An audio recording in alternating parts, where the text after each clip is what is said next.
एक समय की बात है। एक राज्य में एक प्रतापी राजा राज करता था। एक दिन उसके दरबार में एक विदेशी व्यक्ति आया और उसने राजा को एक सुंदर पत्थर उपहार में दिया। राजा वह पत्थर देख बहुत प्रसन्न हुआ।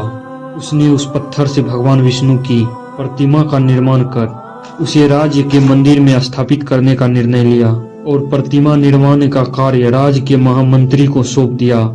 महामंत्री गांव के सर्वश्रेष्ठ मूर्तिकार के पास गया और उसे वह पत्थर देते हुए बोला, महाराज, मंदिर में भगवान विष्णु की प्रतिमा स्थापित करना चाहते हैं।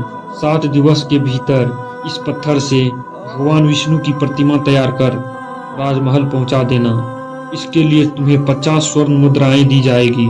50 स्वर्ण मुद्राओं की बात सुनकर मूर्तिकार खुश हो गया और महाराज के जाने के उपरांत प्रतिमा का निर्माण कार्य प्रारंभ करने के उद्देश्य से अपने औजार निकाल लिया। अपने औजारों में से उसने एक हथौड़ा लिया और पत्थर तोड़ने के लिए उस पर हथौड़ों से वार करने लगा, किंतु पत्थर उसका तस रहा। मूर्तिकार ने हथौड़ों के कई वार पत्थरों पर किया। 50 बार प्रयास करने के उपरांत मूर्तिकार ने अंतिम बार प्रयास करने के उद्देश्य से हथौड़ा उठाया, किंतु यह सोचकर हथौड़ों पर प्रहार करने से पूर्व ही हाथ खींच लिया कि जब 50 बार प्रयास करने से पत्थर नहीं टूटा तो अब क्या टूटेगा।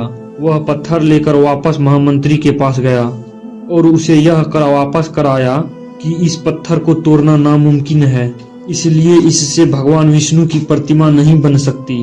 महामंत्री को राजा का आदेश हर स्थिति में पूर्ण करना था, इसलिए उसने भगवान विष्णु का प्रतिमा निर्माण करने का कार्य गांव के एक साधारण से मूर्तिकार ने महामंत्री के सामने ही उस पर हथौड़ों से प्रहार किया और वह पत्थर एक बार में ही टूट गया। इधर महामंत्री सोचने लगा कि काश पहले मूर्तिकार ने एक अंतिम प्रयास और किया होता तो सफल हो गया होता।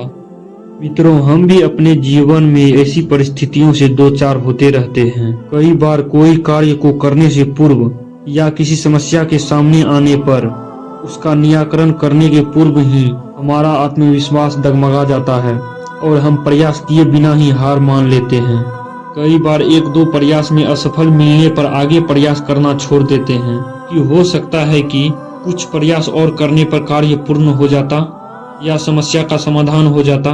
यदि जीवन में सफलता प्राप्त करनी है तो बार बार असफल होने पर भी प्रयास तब तक नहीं छोड़नी चाहिए जब तक सफलता नहीं मिल जाती। क्या पता जिस प्रयास को करने के पूर्व हम हाथ खींच ले वही हमारा अंतिम प्रयास हो और उसमें हमें कामयाबी प्राप्त हो जाए और उसमें हमें